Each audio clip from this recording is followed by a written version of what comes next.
tape so you can have it. All right. Okay. Okay. All right, everybody. We have Ted Wright.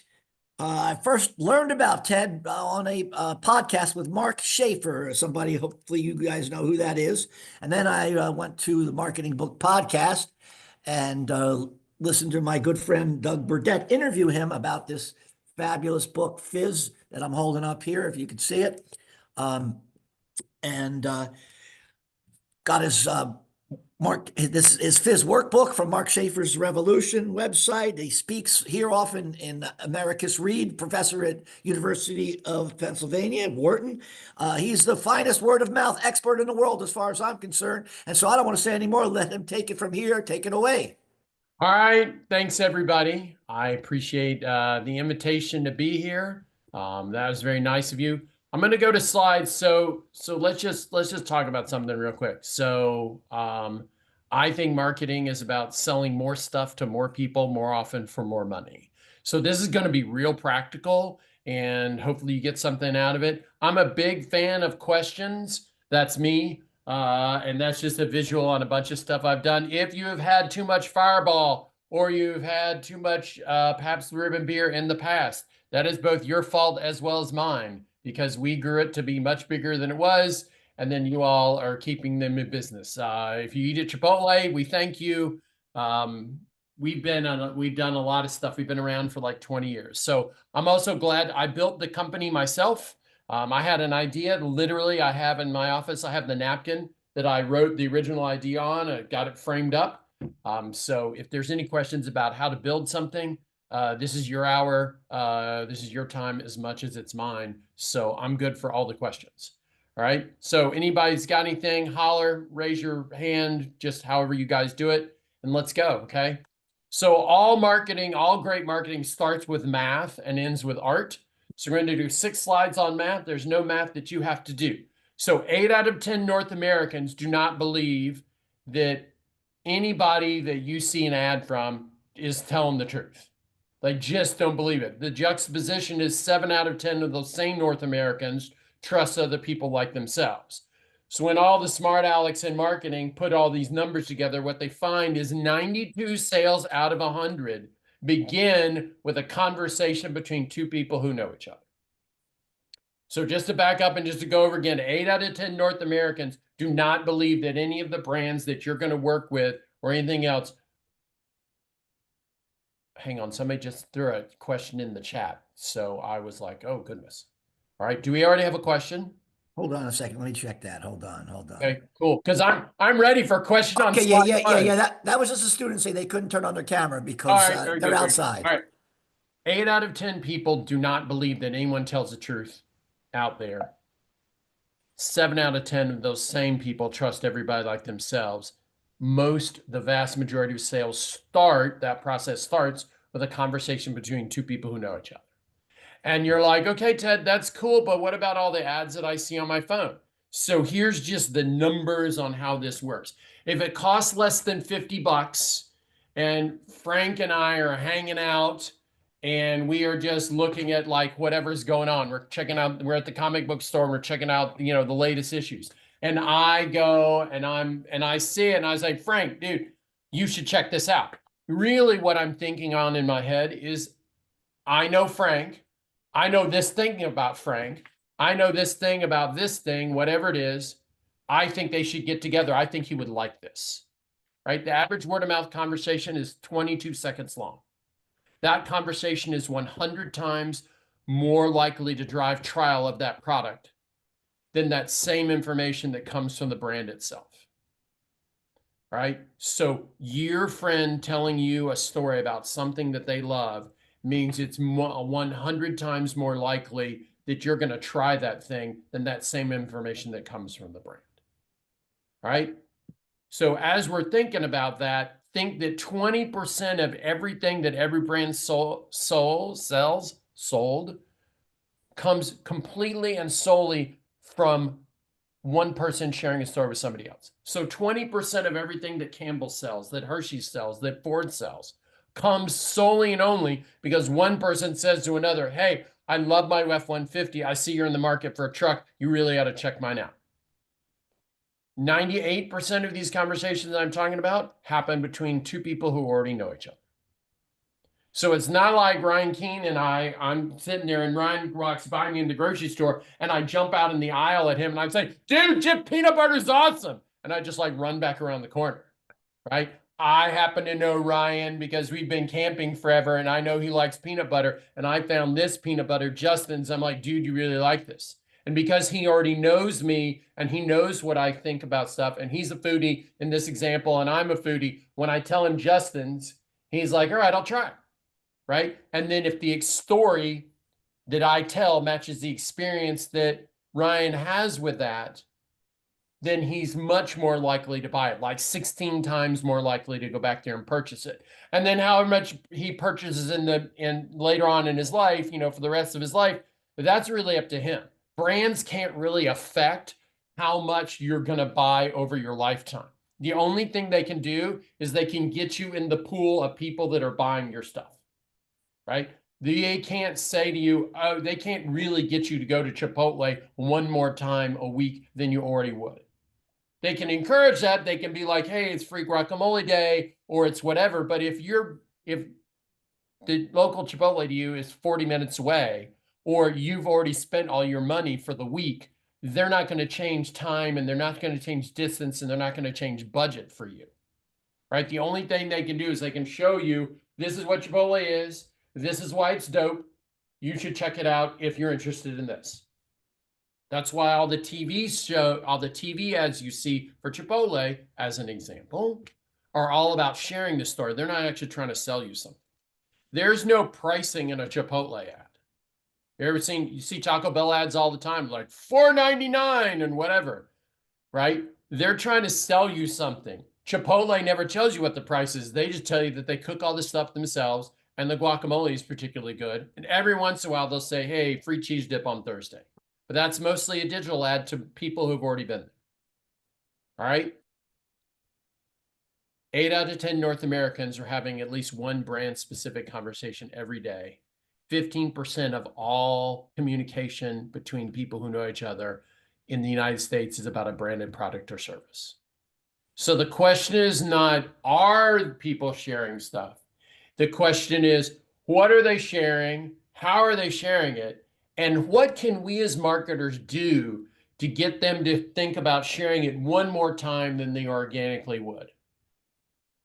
Right? So let's just say Olivia really loves Yeti cups, right? And let's say she's going to talk about it, 10 times in the next year. If we can get her to talk about it 11 times, eventually that means that there will be 13,000 more conversations about Yeti cups than there would have been already. Multiplied by a couple 100,000 people, and you start moving markets. Right? So that's what the game here is. The game here is not broadcast. The game is how do you encourage conversation between two people who know each other. This is why all the influencer stuff you see, most of the people that you'll see they're sharing like, oh, this is what I love and this is why I love it. So they are mimicking these conversations. They're just getting paid to mimic something that's happening naturally in real life. By the way, an influencer's ability to actually influence versus an advocate versus these people who are naturally and organically sharing this story is about 1/5 of the power that the organic conversation has. So you can go buy all the fakery you want, but eventually everybody knows it's fake. And so they treat it just like a commercial. Advocates, these people I just talked about, advocates have 3 particular personality traits that drive them. They like to try new things because they're new. They love to share stories with their friends like 3.5 times more than normal. So if I represent normal and we just put me on a bell curve, advocates are 1 standard deviation to the right, 2 standard deviations. Advocates are like way over here. They're about 8, 9, 10% of the US population, depending on who you're talking about. Right? And they're intrinsically motivated. They don't actually want to get paid. They don't want to get paid. They don't want to make any money on it. They just want to have their friends have a slightly better life. So they're going to say, hey, I really like Post-it notes. These are cool. Now, all of y'all were born, after Post-it notes were created, but for all us old people who used to ride dinosaurs back when we went to college, um, Post-it notes were new.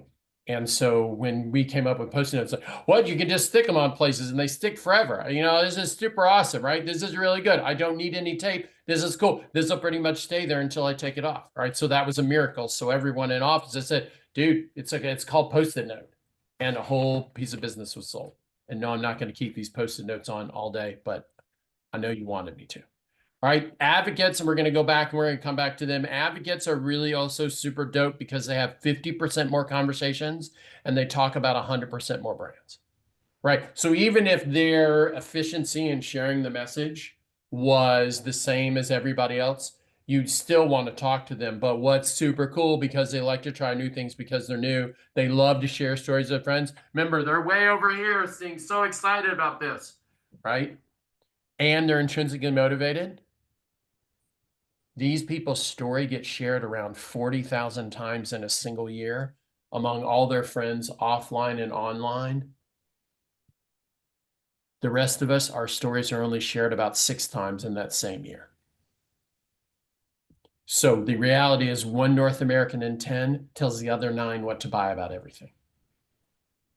And so by you identify these advocates, by being in those places that you think these advocates are going to hang out, and you do that by sharing your story, not by selling.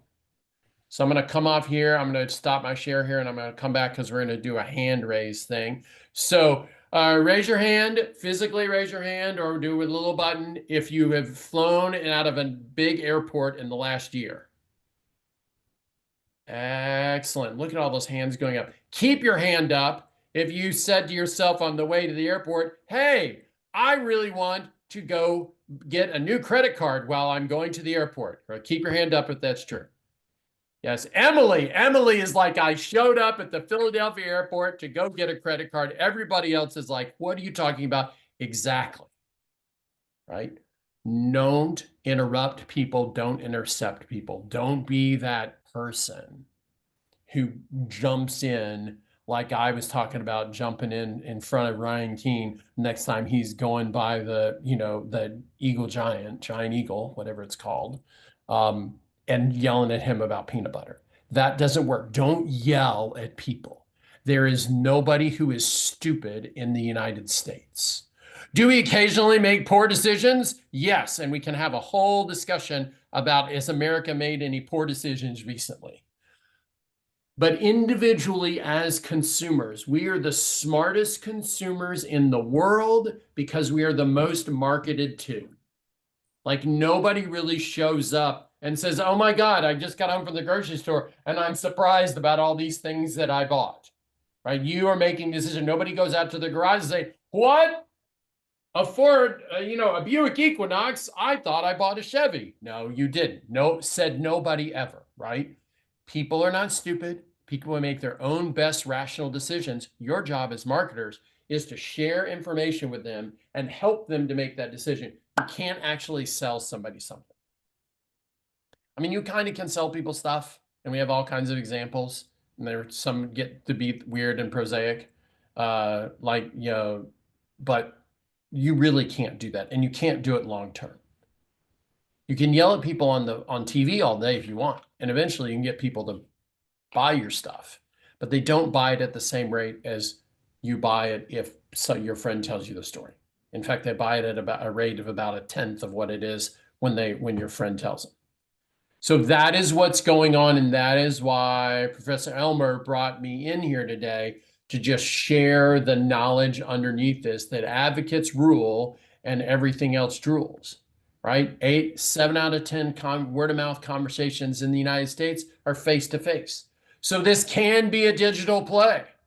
But the interesting thing about digital is there's only 8 possible ways for a person to, hang on a second, I'm just going to do this real quick.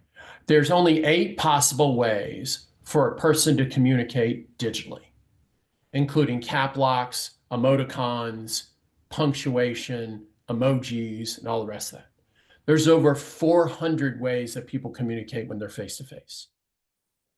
So this is why Dr. Elmer wants you to turn on your camera when you're there, because he gets so much more information from you by looking at your face than by not looking at your face. So he can tell if you're bored, if you're distracted, if you're irritated, if you're saying something, you know, if you don't understand something.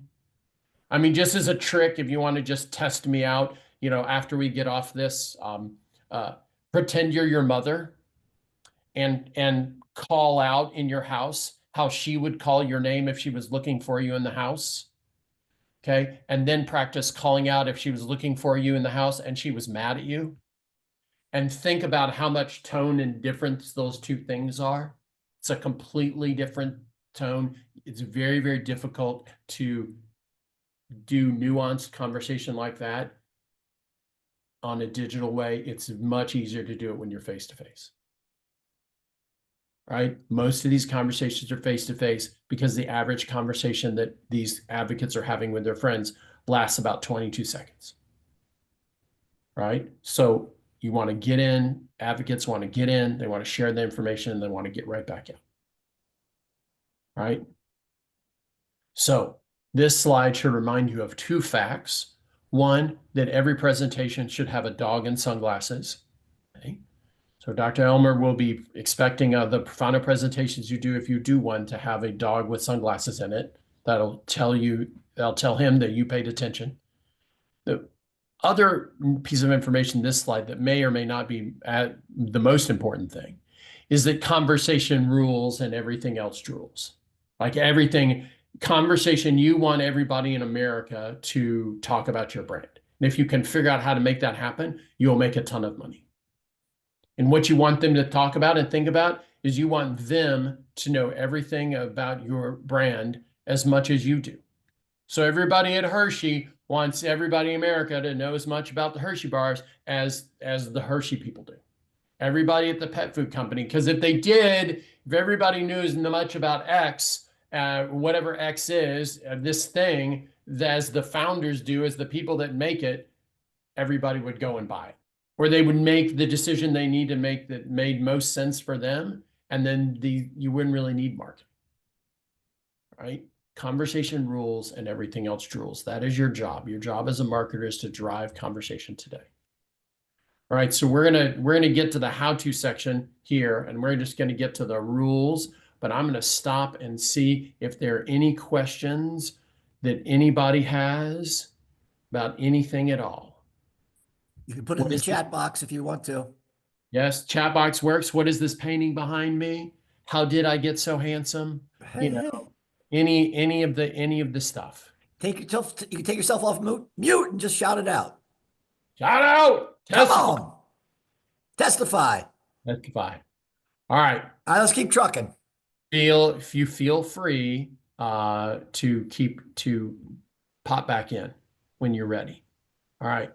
How to. All right, here's the rules to live by. All right, Ted, I believe you on the math. It makes sense. You're the guy who created Fireball, made it happen. You're the guy that did Tito's vodka. You even got all the little kids in America to wear Crocs. I'm listening. You've convinced me that this is a thing that I need to know. How am I really going to do it? Here's your answers. First of all, if you like this lecture enough that you're like, I need to go get a tattoo to remind myself of this lecture and how awesome it was, this is the tattoo to get. Do a triangle, do the words goal, target, story, and around the sides, and do activation in the middle. So the reality for you is you've got to figure out what is the story that people are most going to talk about, who is really going to talk about this story, and then what activations are you going to do in order to bring the target story to the target, right? So that's the goal. Now let's break down each one of these pieces by themselves and give you little smaller tasks to complete. And once you do those small tasks, then the whole story, the whole target will reveal itself, all right? First one, the goal. The goal is the easiest thing. Is your boss or you, if you're doing your startup or whatever, you set it. It's just whatever you want to do. Goal is immaterial. Right? I mean, eventually you have to be more profitable so you can keep the company going and all the rest of it. But I really want to focus on women. We have clients come to us all the time. It's like, I don't know what to do. Like, I have 3 choices. I don't know which is the right one. They're all the right ones, my dudes, my dudettes. They're all the right ones. Just pick. Just pick and own it and be it, right? Nobody said Yeti was like, hey, your drink will stay cold longer or it will stay warm longer. That was the original cup story. That was it. Nothing about pretty cup, nothing about the coverings. Just, and so everyone's like, if somebody really cared about their hot drink staying hot or their cold drink staying cold, they went out and bought a Yeti if they had 35 bucks. If they didn't care, if they cared more about having the $35 in the pocket than they did having the cup, they didn't go buy the thing. That's it. You set the goal. You decide what it is, right? So that's the easiest. Next, a story. Your story has to have 3 pieces to it in order for it most likely to be shared. It has to be interesting, it has to be relevant, and it has to be authentic.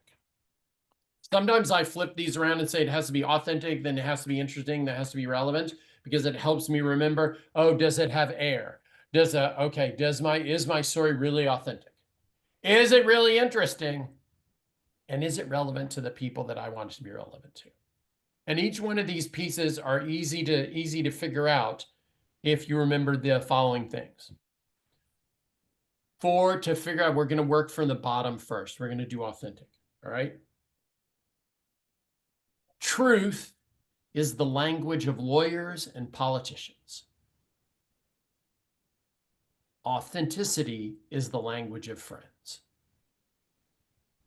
So you can think about this. If somebody you say, oh, do I look good in this dress? Right? You can think about, how would a lawyer answer that question? Or how would somebody who's not trying to get in trouble with that person ask that question? And how would your best friend answer that question? Right? You want your brand to always sound like a friend. You know, whatever the truth is, I want to hear about it. And then if you've got a solution around the truth, I'm ready to go. So you see this a lot in skincare and the whole make your face look younger or youth cream or whatever that is. So just so we're all clear, there's absolutely no science behind any goop that you can put on your face that will make you look younger. Right? That just, sorry, that doesn't exist. There are some men medicines, by the way, that are sold as like, this will make a particular part of your body much bigger. That also is a lie. All right. But you people will tell you that story, and they will tell that to you in a way that is true in language. It sounds like a lawyer. And you've heard about this. If you're not familiar with face creams or, different things for men, you've definitely heard this when you hear radio ads for cars that are on lease. They're like, come get a Toyota, whatever, for $199 a month. And then if you listen in the very last bit of that radio ad, there's, a bunch of information crammed into 6 or 7 seconds. And it turns out there's one car for $199. Everything else is $399. That's lawyer language versus friend language. If your friend was telling you about a car down there, it's like, hey man, look, if you get down there really fast, they've got one for $200 a month. Everything else is $300 a month. So drive like hell, try and get the $200 one, but go check it out because I think that I have one of these Toyotas and it's really dope. And you can get it for $300 a month. Okay. That's authenticity. Interesting. Really depends on who you're talking to. Your job is to think about the story that I'm telling for this brand, right? If I was at brunch with 2 of my friends and all those people brought somebody else I didn't know, and I was telling the story about this brand, Professor Elmer's class, Westchester University, me, whatever you're telling a story, do I think people are going to ask me questions? Do I think people are going to lean forward in their chair? Or is my spouse who's with me, or my girlfriend, my boyfriend who's with me, are they going to give me an eye roll? Or are they going to kick me under the table? Because nobody wanted the word of mouth marketing sales guy to come to brunch. It's Sunday, dude. We're prepping. It's going to be a long day of watching the Eagles. Nobody wanted you to come to the tailgate and talk about your freaking thing that you're talking about that you're boring everybody. But you have an interesting story. You have a good Ithaca hummus story, and you're like, dude, this is the best hummus. Why is this the best hummus? Because they don't cook it. They just cold press it. So all the flavors don't meet out and explode. They actually stay within there. And then somebody dips their chip in the Ithaca hummus. They taste like, oh, that's the best hummus I've ever had. Yes, you can taste the lemon in the lemon hummus because they don't cook it to death. right? It's also $3.99 for a small thing, and the big things that they cook to death are $2.99 for a big thing, right? So it's a little bit more expensive, but it's delicious.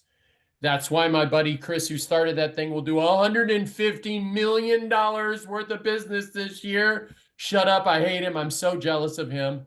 Also love him.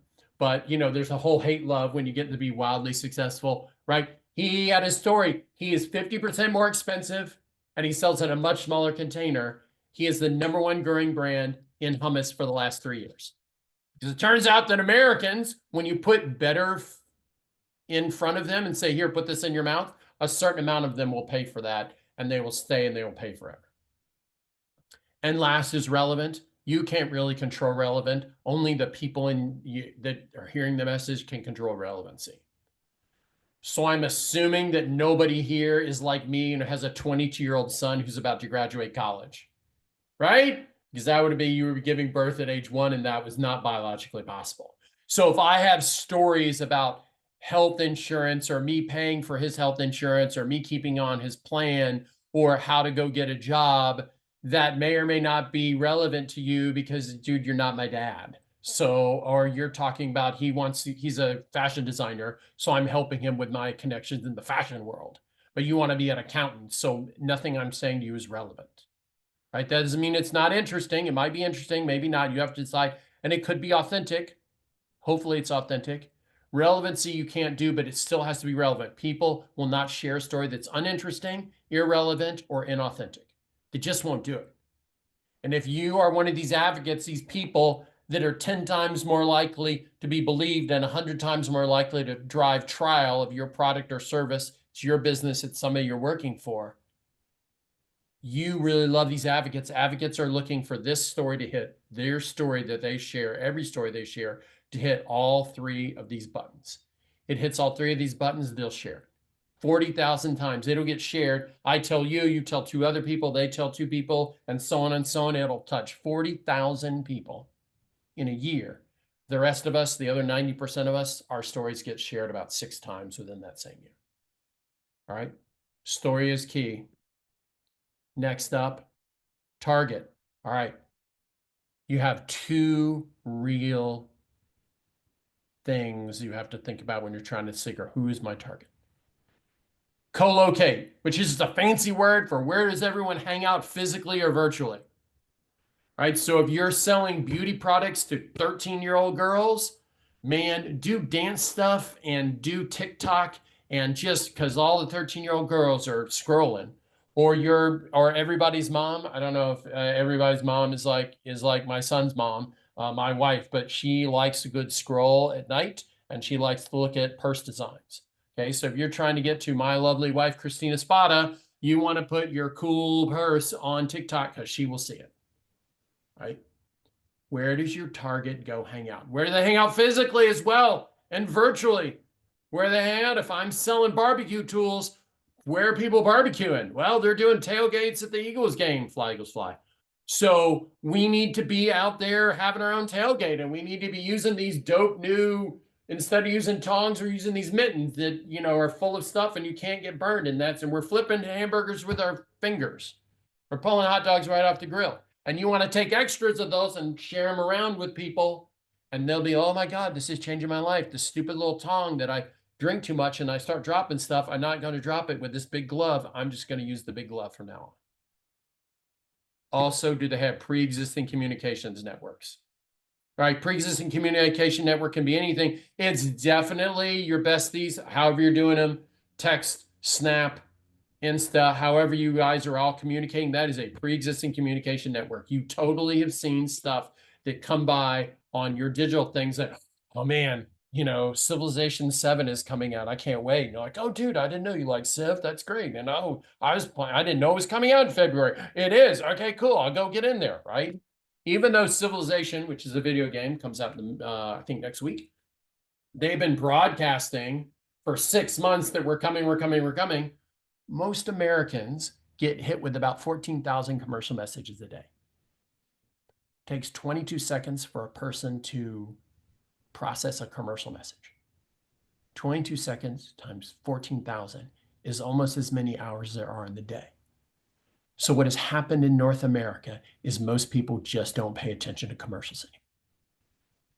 This is why, so if you want to be a real nerd about it, get your decibel meter on your phone and have it in front of the Super Bowl today and watch watch the decibel meter when ads come on. The ads, they turn up the volume about 7%. So your brain will click into, because there's been a sound change and your brain is like going to pay attention to it.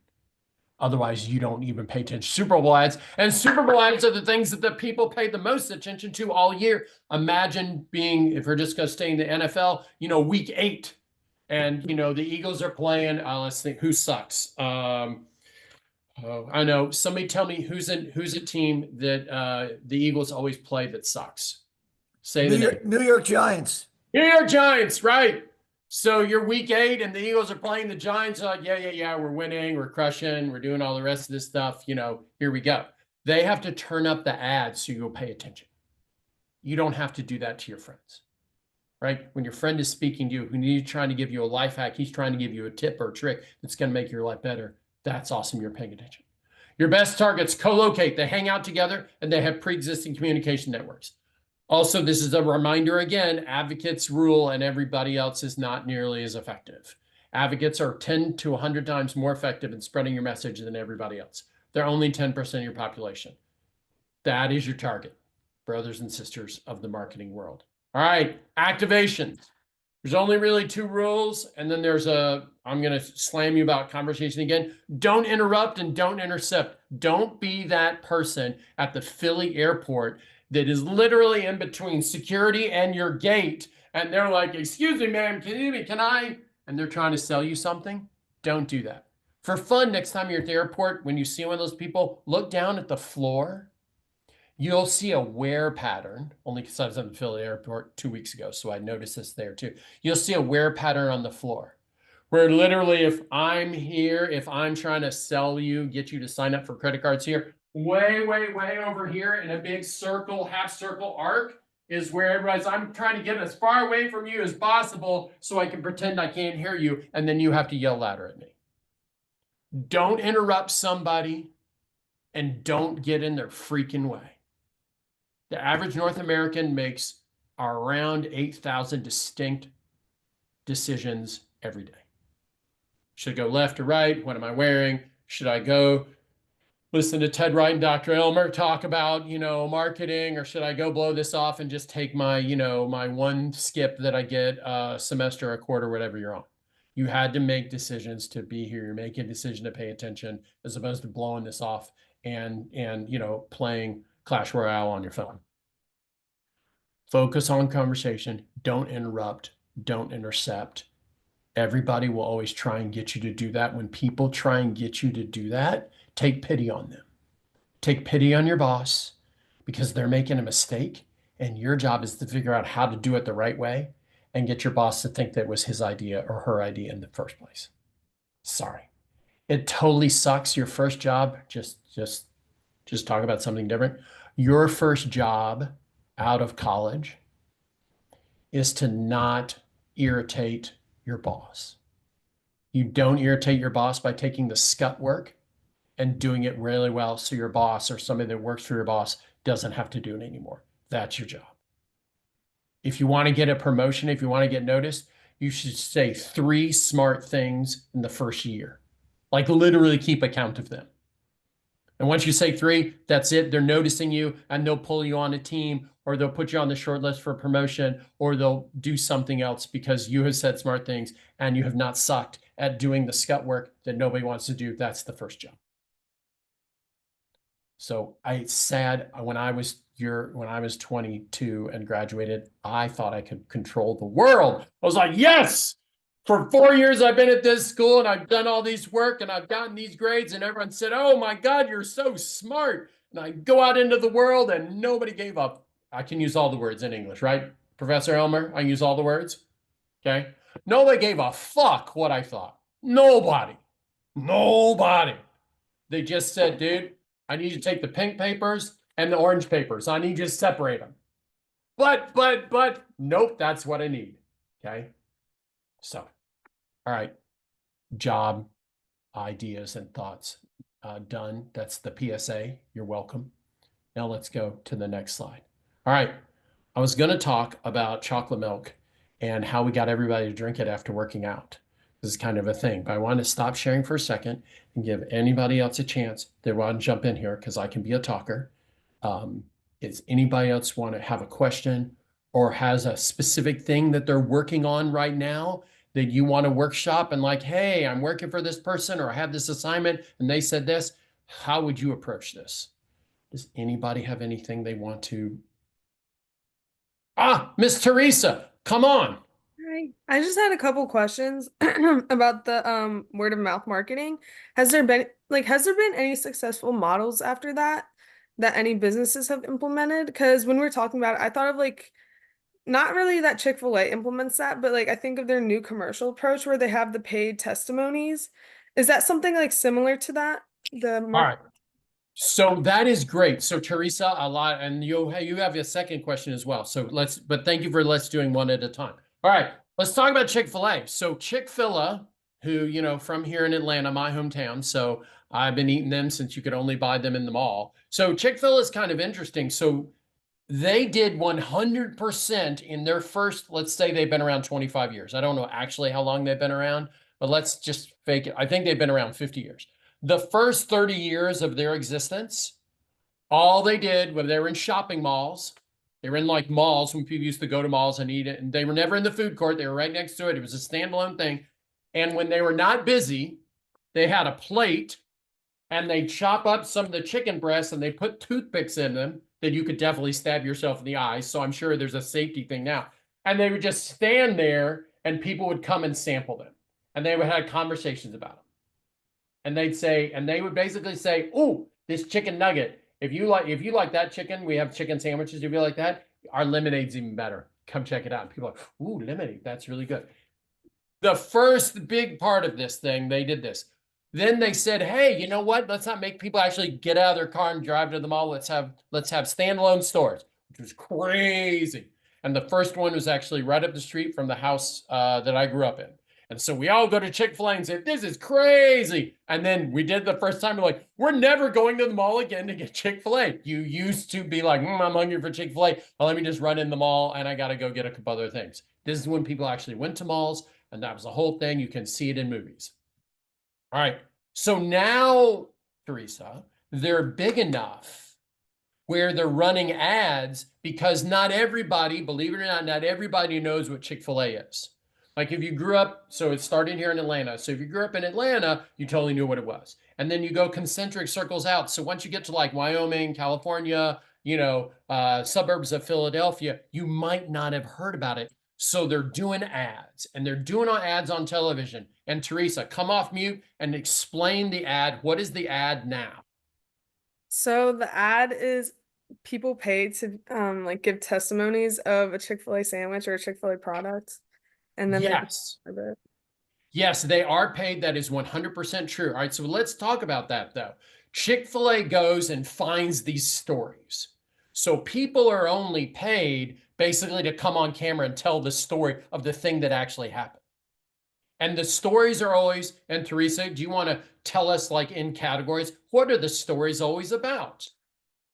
Sometimes the stories are about like someone just being like, "Oh, like this is my personal favorite sandwich." One of the stories was like, "Oh, like the lady was so nice to my kids when we came up there." Just like things like that. I'm trying to think. Right. And so when you think about Chick-fil-A, when everyone goes, and I'm assuming everyone has eaten at Chick-fil-A at least once. Okay. So it's not something it's just Teresa, Professor Elmer, and I are just having a little party about. And then y'all are like, "Oh, tell me more about Chick-fil-A."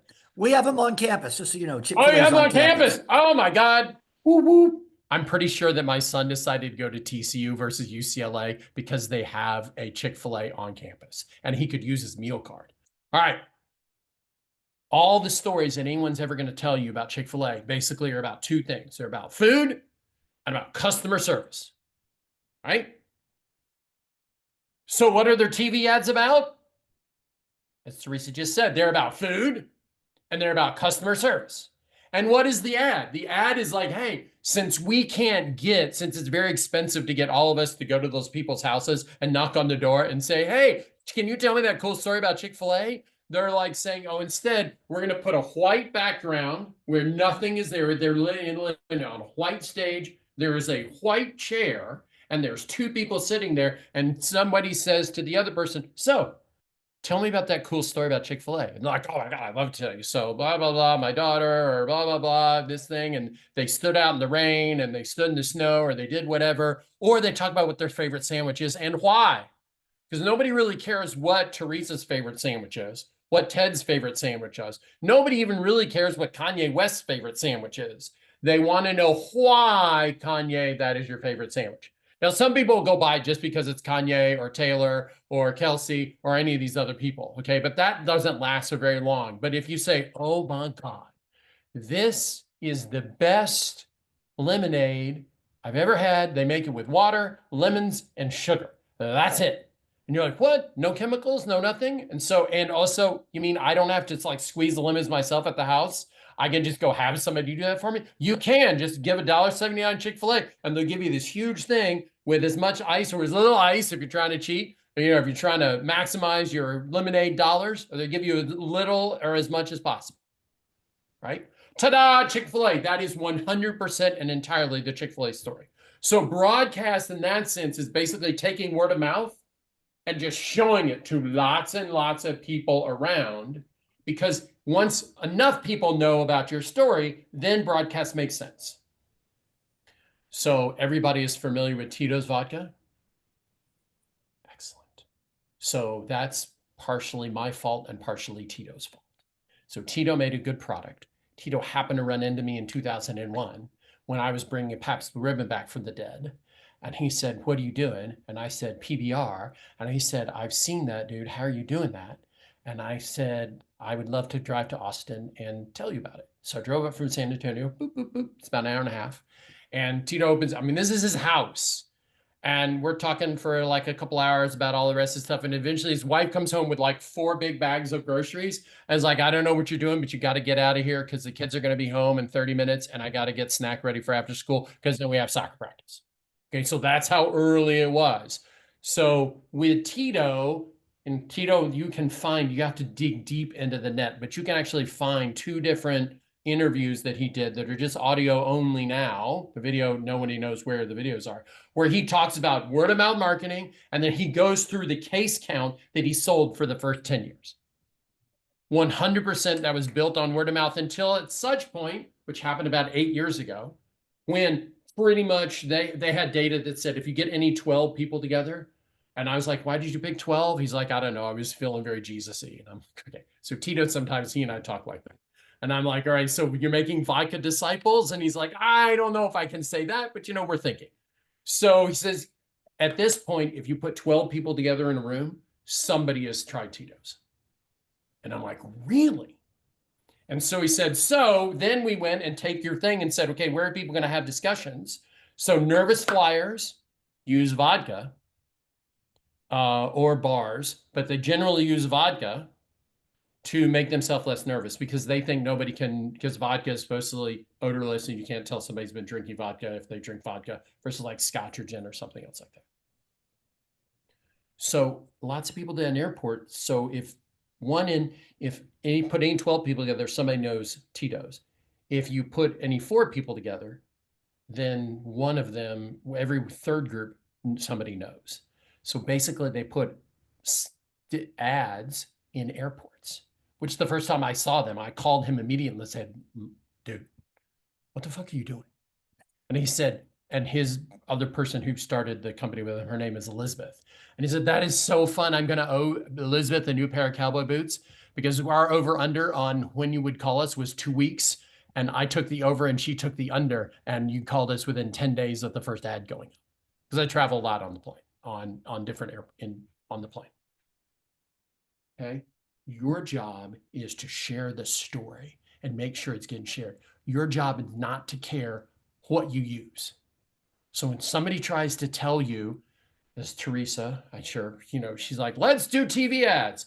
I'm like, all right, that would not have been my first choice for Chick-fil-A until I saw the data. I'm like, look, everybody knows about this, and we're now at, I think Chick-fil-A is at 4,000 stores across America. somebody wants to look on their computer and just shout out the number, that would be great. I think there are that many. So there's too many now in too many places in the middle of nowheresville. So at this point, the blanket of broadcast sharing a story, exactly what Teresa said, which is about two things.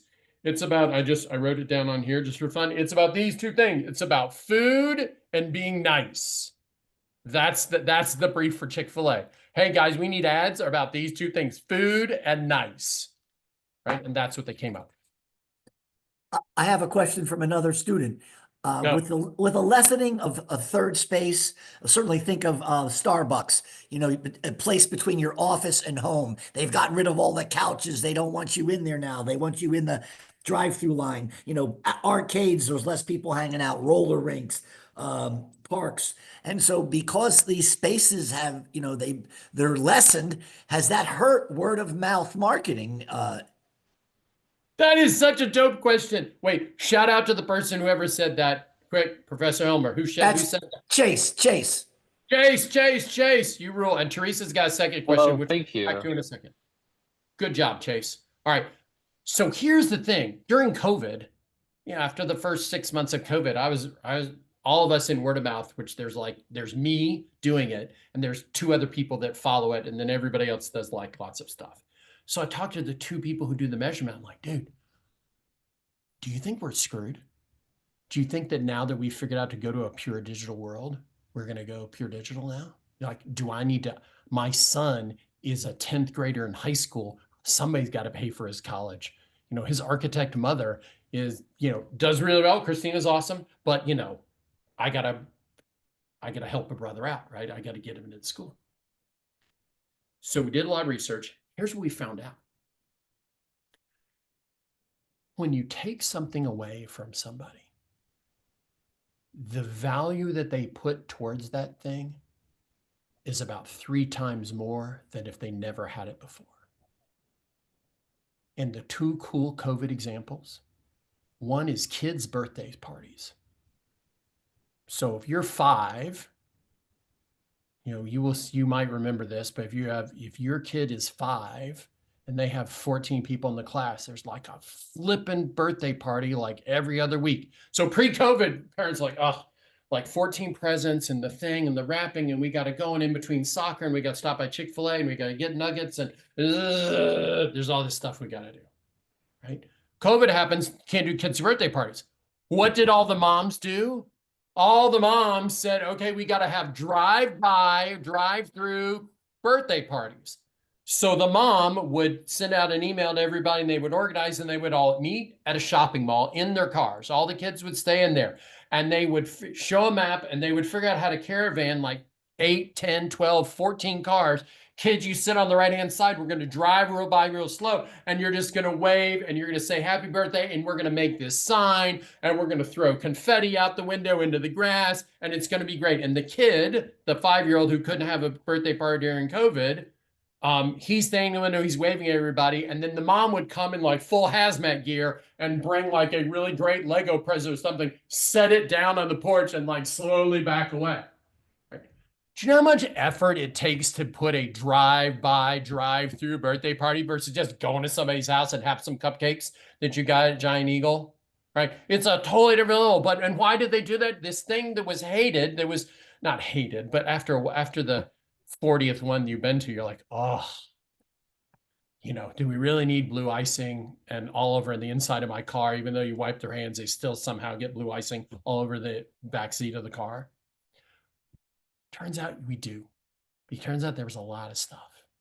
You also saw that. You've also seen that in vinyl records.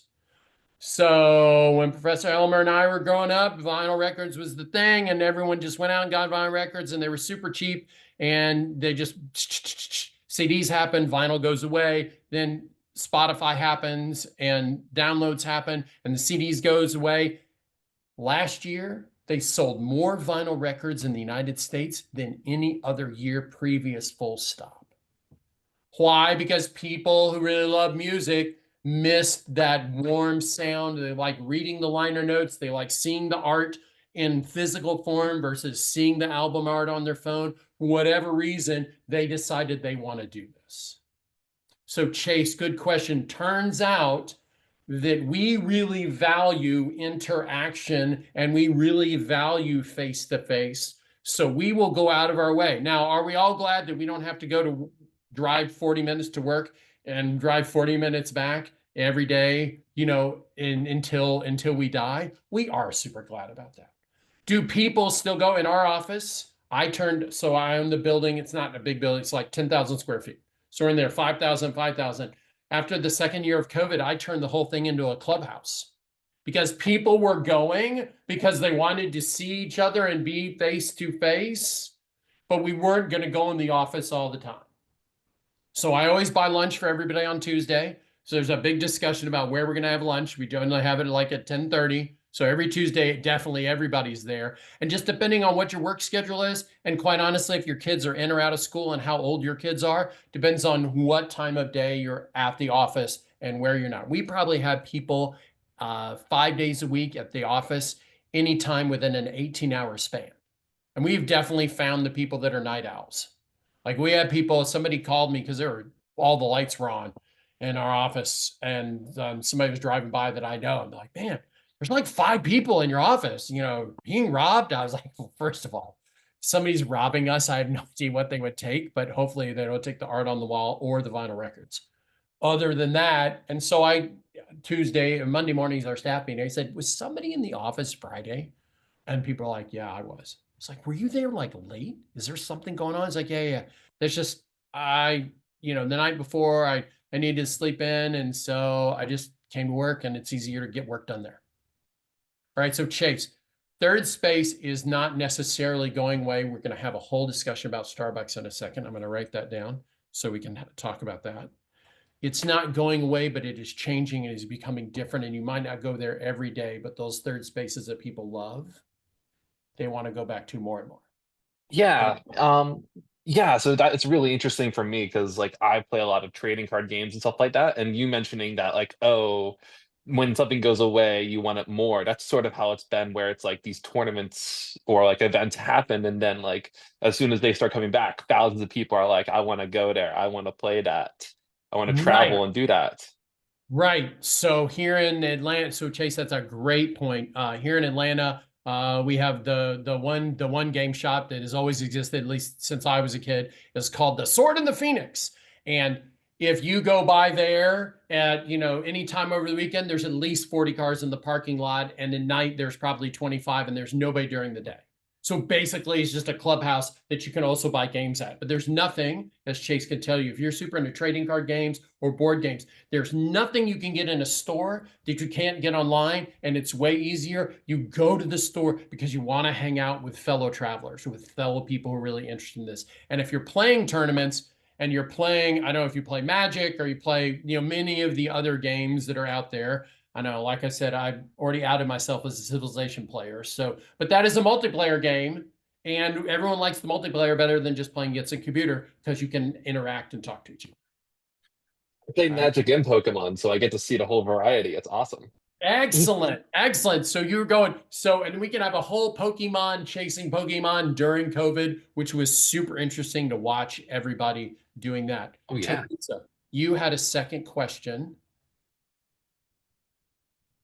Teresa, you had a second question. Do you want to jump in with your second question? Was it regarding like the successful models of I don't know. You didn't speak it. You said I have 2 questions. You told me the Chick-fil-A one, and we're going to do that. If you remember your second question, we can talk about it. Yeah, I was just wondering, has there been any successful like word of mouth marketing mimics that have been like applicable to business that have been, or is it you seriously just need like the real thing? Okay. So I think I'm going to answer your question, but if I don't do it right, stop me. And influencer marketing is basically word of mouth marketing faked, right? Instead of me and Chase being huge Magic fans, we're going to figure out that there are 10 million Magic users in the US. And so we're going to go start a podcast, a series of videos, because we're going to try and get 1 million of those magic people to follow us. And then we're going to go to Hershey, and we're going to go the people that do the cards and the people that do Skittles and Cheetos. And we're going to say, hey, we have 1 million fans. You should pay us just like you would pay a magazine. Like here's literally our rate card. Now, that doesn't mean that Chase and I necessarily didn't like magic first, but actual advocates who went online early, they were the men and women who are like, look, if I don't go online today and tell everybody about this new card that I just got in Magic, or this new, I cook a lot, or so, and I found some really dope kitchen shears. And so I have told like 4 or 5 people, and no doubt everybody in my office is getting these kitchen shears as a Christmas part of their Christmas present from me. If I can even wait this long, I may just go buy 40 of these pairs, and they cost like $120 a piece. It's insane to have these. But if you cook a lot and you're doing like chicken and you're, spatchcock and putting it down, yeah, these are the best. These are the best things I've ever had. I've been cooking for a long time because, like I already revealed, I'm kind of old, right? Advocates, if they don't advocate, they feel bad. Like they feel bad physically, they feel bad mentally. This is what brings them happiness and joy in their life. If you know anybody who's a musician or is a writer or an artist, and all of a sudden, for whatever reason, COVID happens and there's no more live gigs. I mean, look at all those musicians who literally like, I'm going to figure out YouTube. I'm John, I am famous musician X or whatever, and I'm so bored and there's nobody out here. I'm literally just going to put a camera on in my living room and I'm going to play music for free. No tickets, just if I don't play for somebody and I don't get this out of my body, I'm going to just be unhappy. And so I need to do this to make myself happy. Advocates are the same. And we all have friends that are like this. We have friends that know us and know that we like movies or card playing games or beauty products or shoes or whatever. And they come up to you uninvited. They just come up to you, or they'll see you at a party and they're like, oh, Veronica, oh my God, this sunblock is super awesome. Blah, blah, blah. Here it is. This is why it is. I know you're super about this. I know this about you. I know this about this thing. You should check it out. Here's why. And you're like, Ted, thank you so much. It's trading life hacks. Advocates are saying to the people they're advocating to, hey, I like you. I would like your life to be a little bit better, maybe a lot better. Like, hey, you're sick with some dread disease. I happen to know the best doctor in dread disease because my dad had the same dread disease. But sometimes it's like, look, I think this top would be really cute on you. I bought one of these. Sometimes people can get one for you. Like, they were super cheap, so I got one for you too. These dupes are awesome. You can go on Reddit. If anybody's into the dupe world, you can go on Reddit and you can have all these people who are literally advocates about, no, go to this person for this stuff if you want it duped because they're really good. And these other people are trash.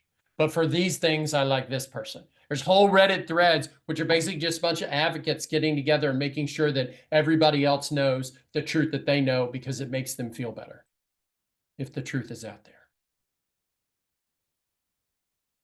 All right, good questions all the way through. Professor Elmer, we're at 10:30. Remind me what our end time is.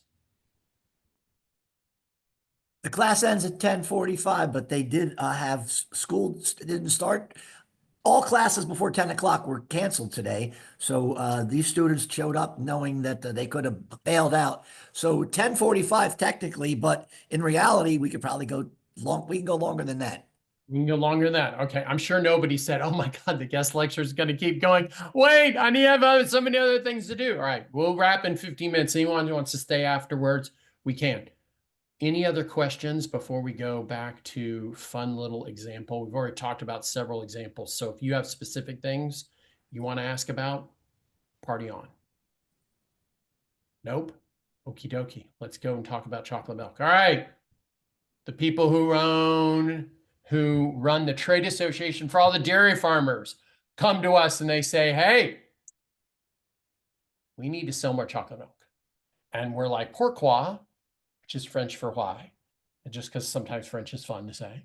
And they're like, chocolate milk is the second most profitable thing that a dairy can produce. And I'm like, cool, what's the first most profitable thing? They're like cottage cheese. But at the time, people were like, cottage cheese is gross and nobody buys it, but chocolate milk is not. So we want you to help us sell more chocolate milk. So we're like, okay, cool. So when we're thinking about this, right? A story, we need a story, we need a target, we need a goal, we need activations. Right. So let's go. So this is the sitch. You got to go suck up when you're working for somebody, you just got to go suck up all the data that you can because you're trying to figure out what the story is. So you're looking at all the different data points saying, okay, what is really interesting? What is really relevant? And what is really authentic about this? Because just so you know, you'll work some places where people are like, no, this is really important to our customers. And you're like, people care that it's our 25th anniversary? So you're like, that is correct. They do not, right? It's not relevant to them and it's not interesting to them. It's super interesting to me. FIZZ turns 25 next year. Is it real interesting to me? Yes. The woman I've been with since 1987, is it interesting to her? It is. Probably about half as much as it is to me. My employees, probably half as much it is to my wife. My son, probably half as much as my employees. You go all the way out there to the general public, CMOs that I'm trying to talk to every day. Again, using words, nobody gives a fuck.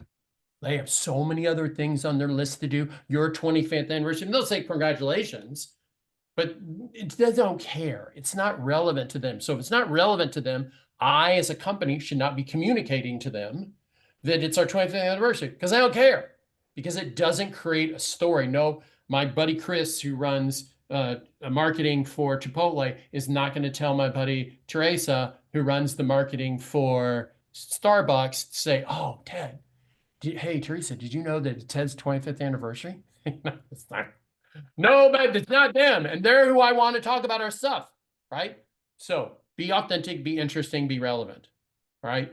So here's the goal. Hey, by the way, we need you to sell more chocolate milk. And also we need you to redefine the brand for younger consumers, which we asked, what do you mean? Says, okay, here's what we really mean after a week of working with them. This is what they really meant. Women, when puberty starts, bail on milk basically because it has fat, the word fat right on the label, and they shift basically to Diet Coke because there's a diet right on the label. If all the women that were listening to this, if you're willing to die by the time you're 67, go crazy, right? Since women in the United States live well into their 70s, 80s, and 90s now, this is problematic because of calcium uptake into a woman's bones by the time she's 23 is about 1% of what it is the day before puberty starts.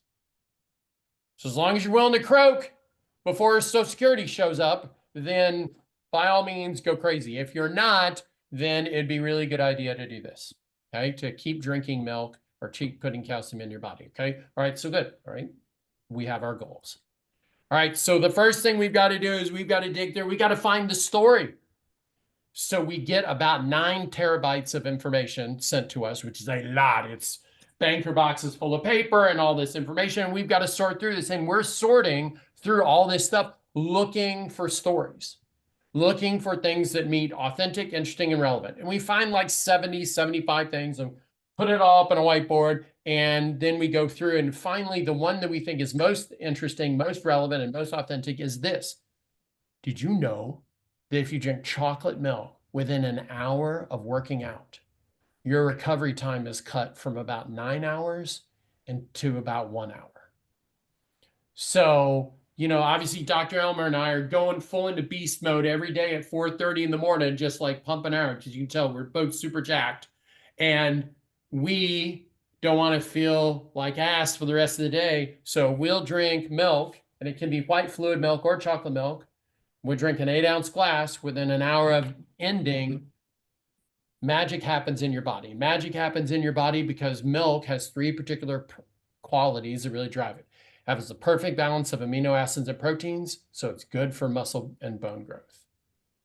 Secondly, it's 92% water, so it's really good for hydration. And third, and most interestingly for this, there's some chemicals that naturally occur in milk that within the human body strip lactic acid from between your muscle cells in the most efficient way humanly possible.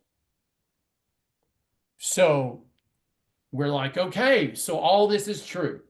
And then it came out as a scientific study. And I say air quotes because then we went and checked it and we checked all the rest of stuff. So it was both true and it was authentic. So if it's both true and authentic, then that means it might also be, if we share it, it could be interesting. But the question is, who is it interesting to? So insight number one, find a story. Insight number two, figure out. Remember they said we need to reach the middle school girls? So it turns out that high school is aspirational to middle school girls because middle school girls at the time have all seen High School Musical 1, 2, and 3. And so they know this truth that high school is a wonderful and magical experience full of singing and dancing in the halls, and all the boys look like Zac Efron. And they're stuck in middle school where they are maturing, but boys are still gross and smelly. And some of us never get out of that. And some of us eventually do take a shower. And so they cannot wait for going to high school. Okay. So here is the problem, of course, with high school. High school kids suck. Technically speaking, they are surly, they're cynical, and they're rebellious. I want everyone to look at this woman's face that I'm circling around with a cursor there. She hates each and every one of you. She doesn't even know you at this point. She hates you all. Right? Why? Just because that's just a high school thing. Right? This guy's parents are like, dude, I just need you to shut up. I have to go. He's like, yeah, rock and roll. They're doing their thing. They're surly, they're cynical, they're rebellious. They don't believe us, adults. They also don't believe celebrities. So 2 Chainz is a client of mine. And we thought about, hey, let's get 2 Chainz to go and say, hey, kids, drink chocolate milk and, do some stuff. And they're all going to pull out their phones and they're going to figure out that kids that we're paying, 2 Chainz $20,000 to go talk to people for an hour about chocolate milk, and they're going to know it's all complete BS, and so they're going to roll, and they're not going to pay attention. So we're like, okay, cool. So we found our target. Now we got to get into our target, and of course, so we have a copy of Maslow's hierarchy of high school, and so we pull out it in the very top of Maslow's hierarchy of high school. You see athletes often at the top. But what's interesting is wherever you see athletes, you also see cheerleaders. Ooh, an archetype that some of these women in middle school might want to emulate. Okay, so that's cool. And wherever you see cheerleaders and athletes, you also often see the band. And so those sousaphones aren't going to march themselves up and down the field, and piccolos are not heavy, but eventually your muscles cramp up when you're doing this all the time. So let's get to athletes, and then the band is right there, and let's also take care of the band, and let's also take care of the cheer squad and the dance team and the flag corps and the rifle twirlers and everybody else. Because you fit all that in a school, then they have friends that are outside of that sphere, and they tell 2 people. Plus, all those people have parents. And teachers in high school, one of the things they like about that is they like about the athletics and they like the school spirit stuff, so they'll remember. Right? So now we got a target. Problem is, can't get to the target because high school kids hang out in high schools and they disperse, but coaches hang out. And if we're thinking about athletes, if you're a high school athlete, you remember whatever your coach said, you just did, whether you understood why you're doing it or not. So like, okay, if we can get the coaches to know about this stuff, then eventually the coaches will remember this. And when they remember it, they'll share it with other people because coaches always want to win. And of course, we pick the football coach because remember, 10% of any group is an advocate. So if I got 40 guys on a team, that means the math is I'm going to yield 4 influencers, 4 advocates out of there. The women's volleyball team has 15, so I'm going to do 1.5. If each advocate is worth 40,000 shares in a year, I can do a lot more out of the football team. And we get this bonus. A lot of the assistant coaches for football are the coaches for the spring sports, both girls and boys. So I get the head coach. He tells all the assistants take that. They're the head track coach or they're the head whatever water polo coach or whatever they are. And I get them there. Of course, here's the problem. Coaches all work in high schools. So I got to figure out now a target. Where does it co-locate? Where do they hang out physically or virtually? Okay, well, so physically they hang out at trade shows somewhere within 30 miles. It's always in like a Holiday Inn Express or a Ramada Inn. They're there for the weekend. So I'm 6'1" and I weigh a couple 100 pounds. I definitely don't look like I played in the NFL. This is Mark Inkrot. He was 5 years in the NFL, tight end, 3rd string. So he played around 7.5 seconds his entire career actually on the field. but he was there. He's 285 in this picture, and he's like 6'7". And if you look at his hand, he can palm an NFL-sized football basically in all four corners at once. He's just a big slab of football playing Midwestern man meat. And you stand him up there and you stand him next to this guy who played basketball for University of Cincinnati until he decided that he liked urban girls better than basketball. So he quit to follow his passion of urban women. And so you put them there and you said, this coach, I think all coaches are named Earl. And if they're not, I think they should be. And so, and I think coaches have this accent, either they're out there or in their head. I think they talk like this. And so this guy over here, is Earl, comes up to this lady. Now she is married to him, and she is one of the great women's track coaches in America. And she says, hey, little lady, what's up with the chocolate milk? And you tell the coach the story, the three things I said: water, amino acids, recovery, doing the whole thing. And we give him multiple samples. You look in this picture, we're handing him 3 at a time. Why are we handing him 3? Because he's going to leave this and he's going to go sit down in his little coaches meeting, and they're going to hear Nick Saban talk about leadership, or the Ohio State O-line coach, or the Penn State O-line coach talking about, you know, what's the best stance and how to motivate your team, or whatever they're all talking about. And when some guy brings in 3 bottles, he's sitting next to his friends, and they're going to say, hey, Earl, what's up with the chocolate milk? And they're like, well, coach, didn't you know? Blah, blah, blah, blah, blah, blah. And he's going to share them, and people are going to sample it. And then they all come out afterwards and they surround these guys with questions. We start telling some coaches take us at our word. They do a couple things. They start winning a couple things, mostly because their players felt better, but also there's a lot of luck involved, right? Then soccer shows up. Then cheerleading shows up. Then coaches start dragging refrigerators full of chocolate milk into the weight room, so everybody is going to drink chocolate milk. These are the 2 best college track and field coaches in America. They're somewhere. They heard about it from some coach. They tell 2 friends, and so on and so on. Eventually, ESPN hears about this. They do a 6.5-minute piece in the middle of game day. It's UW versus Ohio State. Everybody's talking about it. Beauty shots. This is Coach Ty Willingham. He looks at the camera and says, if I had known this about chocolate milk, I would have my kids drinking this 25 years ago. Okay, game, set, match. We now win. We win football. We win all the rest of high school sports.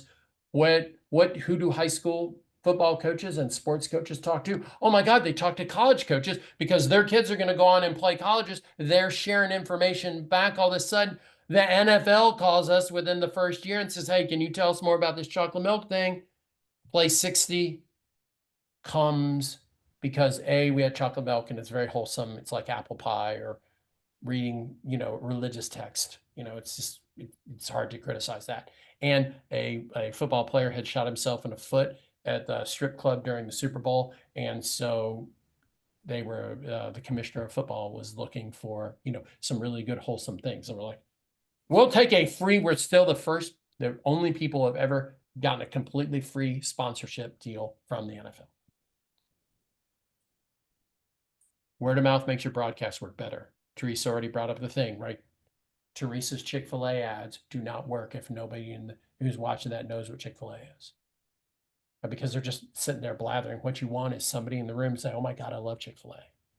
And to either think to remember to tell their friends about it, or to tell people they're watching television. This is why the Super Bowl ads are valuable. On average, in the United States, people watch the Super Bowl with 11 other people. So there's 12 people in a room.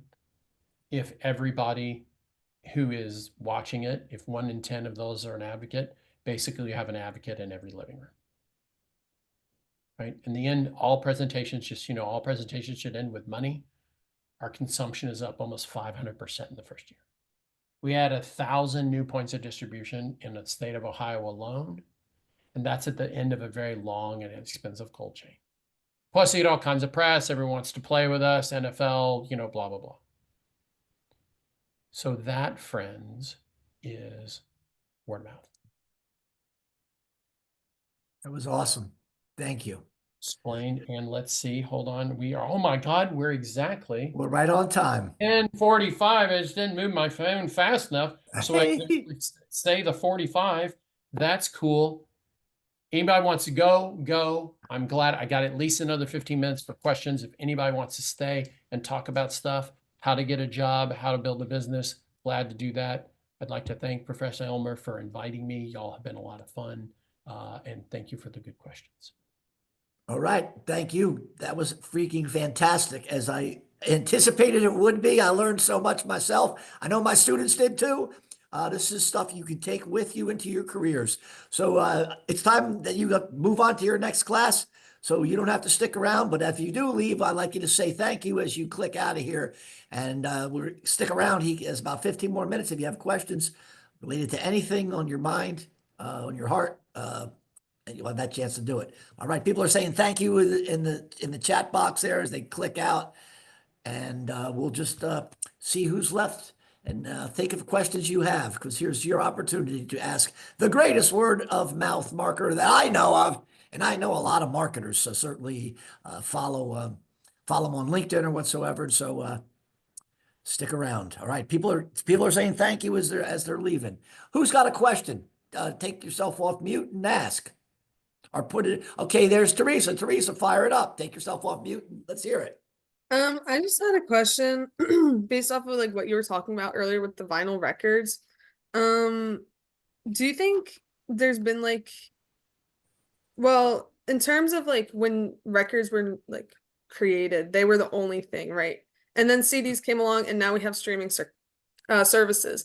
But I think like, do you think that physical part of the vinyls, like having a physical thing to show for the taste of music that you have, has like plays a huge role in as to like why, like is there like, and I don't know if you have like any data to back this up, but post like COVID, post quarantine, is there like an increased like is there increased materialism within the United States?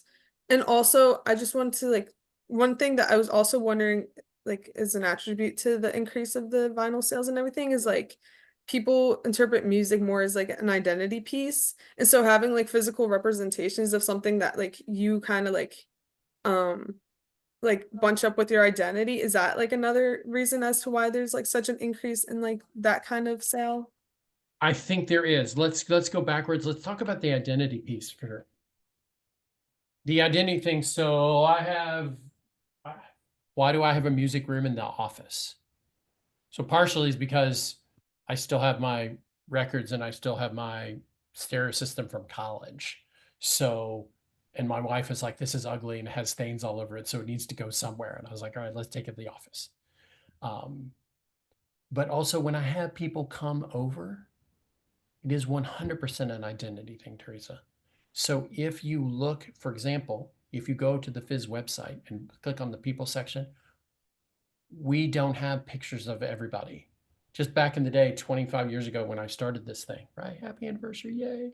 I was like, I don't know if I want to put my face on there, but I put my record album. So I had 2 employees at the time. So I was like, you guys want to do faces? You want to do it? And they're like, can it be any record? I'm like, yes, I don't care. I don't care what it is. If it's probably like the Third Reich sings its greatest hits, that might be a little much. But other than that, go crazy. And so now we have that. So it's 100% an identity thing. And I would bring this up to you. Identity doesn't make any difference at all unless you're communicating with people and they can see you and the identity. So that's why people in their offices or people in your dorm room. I mean, if you're in a dorm room or you're in your office or at your house, you have things that you think are important. And part of that importance is to project out how you want people to think about you. I mean, we have one picture of our son in our house, and then I had an artist and he just made a portrait of him, and a long time ago, and he basically did color forms. He just made it, but he was 8 and we thought it was really fun. We know other people who have like 60 pictures of all their kids doing all the rest of the stuff. And they're trying to project something like family's important to me or something they're doing that for a reason. I have a background. So I have this background. I also have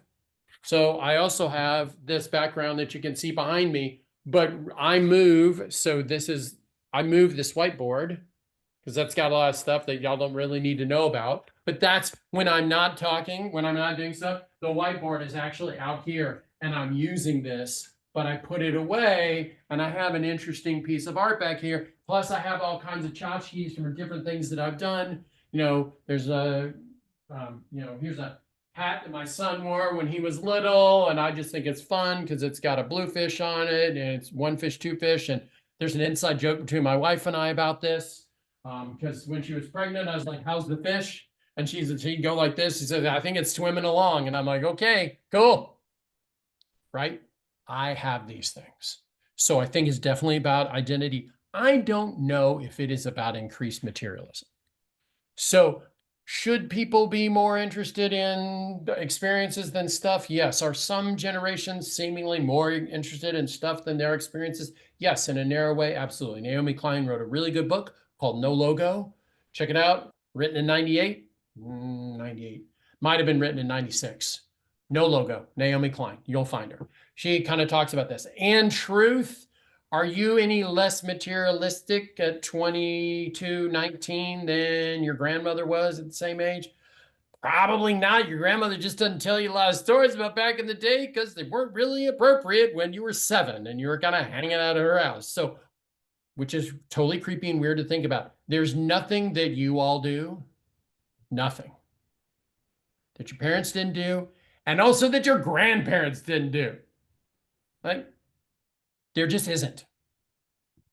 Period. People are people. And we've been this way since however we have been this way. I think there's nothing that anybody who's on this call has done in the last year that like pilgrims didn't do back in the 1600s. Remember, pilgrims got thrown out of England because they were kind of the wild child. They were having to make a pilgrimage somewhere else. We think about them as very straight-laced. Yeah. So they were the rebels and the people that didn't get along with anybody else. That's why they had to leave England and Holland.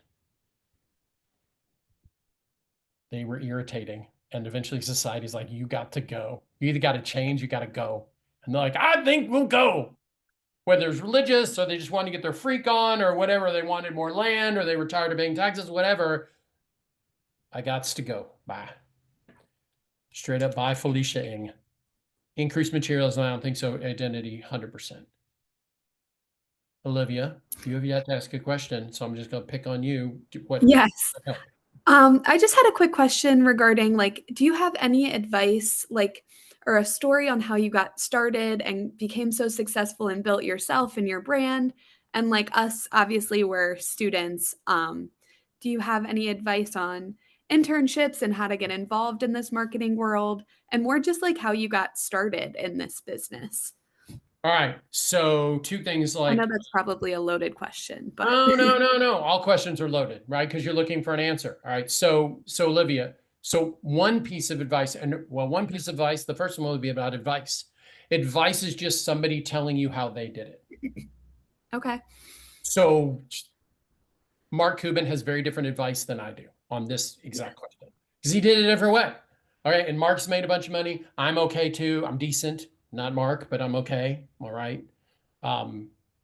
So my first piece of advice is while you're in college, and Olivia, what year are you in school?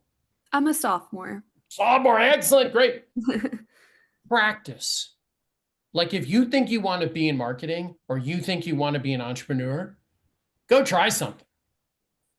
Just Okay. go do something. That's what I did. Because when I looked around, I was like, you know what? Mom and dad are pretty cool. And they basically give me 4 years of heating, cooling, food, and a roof. And I don't live around them. So woo, I can do anything I want. What is it that I want to do? Well, I've always thought doing a business, and I did some when I was in high school. I did one in elementary school. If you read the opening part of my book, it talks about I learned the word entrepreneur when I was in the 4th grade because my 4th grade teacher caught me selling my illegal candy shop. And it was, dude, I had it hidden behind my trapper keeper. Nobody knew what I was doing back there. I was totally sub rosa. Nobody knew what was going on. I thought everybody knew, and they let me do it because they thought it was cute. Right? So my first piece of advice would be to practice.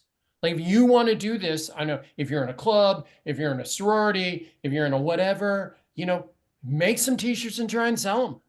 Make some pens, like actually do the thing. Be entrepreneurial. If you want to do a food delivery business, if the local pizza place doesn't deliver and everyone's got to go, like, hey, I got a jalopy and work out the numbers. Because Yeah. there's a lot of stuff when you start a business that you don't think about until you're in it, and then you're like, ugh. So doing it in college, where basically if you mess it up, you can still come home and there's no mortgage. And I don't know if you live at your house or if you're living on campus or kind of what you're doing, but you have a lot more grace now than you're really going to have again ever. So use it, experiment, and you can't mess it up. I mean, I tell my son this, who's about to graduate from TCU. He's like, Dad, I don't know what I should be doing about a job. I was like, okay, here's a tip. Nobody cares what you do before you're 25. Like nobody. Your mother and I love you, and you definitely got to do something because you're not coming home and, sleeping in the basement because your mom wants to move to the ocean anyway. So this basement will not exist, and we're not going to have a basement at the ocean. Okay. So nobody cares. So do your thing. Whatever your thing is, it doesn't matter. And it also doesn't matter if it fails. It doesn't. It totally doesn't matter. Chase and I, we would say we want to start our own college-only card tournament. We're going to do a crap ton of work, and we're going to guess that there's 1,000 people going to show up. The first one we do, we got 130 people showing up, and our break-even number was 500. So we each have to kick in $1,000 because we messed it up.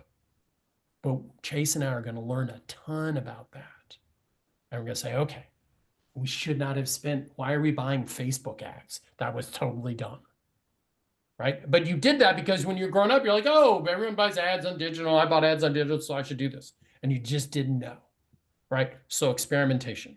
You asked several questions. That is the one I remember. What were the other questions that you asked? Because they're good ones.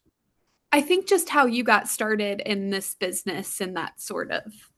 So I started doing my thing when I was in the 4th grade, and I just always loved it. I mean, I just have to do this. I have friends that are musicians. If Christian Bush and Jennifer Nettles are not out on the road with Sugarland, they're dying a little bit on the inside. That's the way I am with this thing. So I cut a deal with myself. And when I say cut a deal with myself, I talk about sock puppets. Like I was like, Ted, what do you really want to do? But it's basically me and God sitting there talking to each other and saying, okay, dude, you can do whatever you want, but really, really, you got to tell me what you want to do. You can tell your Aunt Joan whatever you need to tell her to get her to stop talking to you and frowning you at Thanksgiving, but really, what do you want to do? So there were 5 things that I wanted to do. And I was like, hey, I want it. And I really, like in my soul, the quiet time, the 3 o'clock in the morning is just me on planet Earth. I really wanted to do those 5 things. So I was like, all right, I'm going to do those. I'm going to try. And but I said, but by the time I'm 30, I gotta have a plan to be able to execute against the plan. So I went and did those things, and some I were good at, sometimes I wasn't good at. I thought I wanted to be an author because I was like, it seems super cool, to have a book. Like wrote a book. Oh, my book was terrible. Yeah, it was terrible. I just quit halfway through. It took me like 7 months. It was terrible. But I learned a lot from that. And so later when I became good at this, and my wife, who's much smarter and nicer than I am, I totally suggest marrying above your station. For sure. I give these speeches all the time to big crowds, and they would come up to me afterwards and say, oh, we'd love to buy your book. I was like, oh, I don't have it yet. I'm working on it, blah, blah, blah. And she heard me, she attended one of my speeches because this is a place she wanted to go visit. And she said, you're writing a book? And I said, nah, I'm just kind of telling people that. She's like, I think that's a good idea, that you should write a book. And so I said, okay, I'll get on that. A month later, I'm still playing my video game that I was addicted to at the time. And she goes, hey, so I don't think you've really done much on your book. You have a year, get it done. And she, like I said, we've been together since 87. So we met at the beginning of our junior year of college. She's maybe said, do this 6 times in my life since we've been together. Generally, we're like, okay. So when Christina Spaz says, do this, it's just, at this point, I know just to do it because she's right. And I asked her all kinds of questions. So it wasn't like she ordered me around, but she was really serious. And I'm like, okay, she doesn't ever do this. So when she does it, it's like you need to pay attention because you, Ted, are not seeing something that she is seeing, and she's at least as smart and way nicer than you are, and you need to pay the fuck attention because you're missing something. And she was right. I probably pulled in 40 million bucks worth of work off of people who read the book, who would have never known about us ever, but I wrote the book and I made all the decisions in the book are about creating. I made all the decisions in the book based on creating conversations about us, like including not self-publishing, but actually going to a publisher. Why going to a publisher? Because most of the people who book corporate speeches are, I'm going to be a little stereotypical, but they're basically the secretary or the assistant for the CEO. Like she will give to him that job and then he will go out there and source this stuff. So I wanted her to basically have a really thick business card. Sometimes I refer to it as a thumb card. So she could put it down on his desk and said, I've seen this guy. Here's the thing. And I worked really hard to make sure it was a New York Times bestseller because I wanted there a short little thing. I wanted, Teresa's of the world to say to the Olivia's world when they're going to go hire me, he's like, I don't know, it's really smart. He wrote a book. It was on the New York Times list and it's only 25 grand. And I'm like, right. And now you're going to say $25,000? Yeah, but all that money, I do fine. So all that money goes into a scholarship fund for basically employees of kids whose parents are employed by FIZZ. And I don't have a number on the fund. I'm like, look, whatever money is in there, we're always going to spend 20% of whatever the money's in there. And all of my speaking fees go into that. So there's always, at this point, because not everybody, we have a lot of people who have younger kids. We have the next group is about to start going through college. I think we've got 400,000 in there now. So I can break 40 grand off a year every year until those kids are out of college to just give. So, parents will get 15, 18, depends on who goes to college and what it costs. I'll just split it up. And people are like, well, what if I don't have kids? I'm like, I don't know. I wish I was 6'3" and not 6'1". And I wish I had the foot speed to go play, English Premier League. I don't know. You get to go with the bat. So I did this because I wanted to. And you get started by just getting started. You just Thank you. It's 11 o'clock. I think we should let you. I'm assuming, Ted, you got a lot of things to concern yourself with. I do, but I will tell you, I know my next thing isn't for another 12 minutes. So, Olivia, did I answer all of your stuff? Yes, thank you. Okay, Chase, you stayed. Did you have anything? I'll give you a shot, and then if Chase doesn't have anything, then I will bid myself adieu and go get a water before my 11:15. Chase is set. Chase probably just accident. Oh, there he is. No, not really. Just listening in. Fantastic. Okay. One thing I want to say. Thank you for the invitation. You know Scott Galloway. He lived in his mother's basement when he was 25, and look at how famous and successful he's been. So I always use Scott Galloway as, hey, Scott Galloway was in his mom's basement. You're 25 years old, so don't worry about it. Just find what you use these years, and when you're about 30, 31, you want to be in that field that you want to, put in your 10,000 hours and excel. For sure. Thank you all for being there. Olivia, thank you. And Teresa both asked really good questions, and I appreciate that. That's the fun part of this for me, the most fun part. I'll see y'all later. All right. Thanks so much. That was awesome. Much. Bye. Thank you. Bye.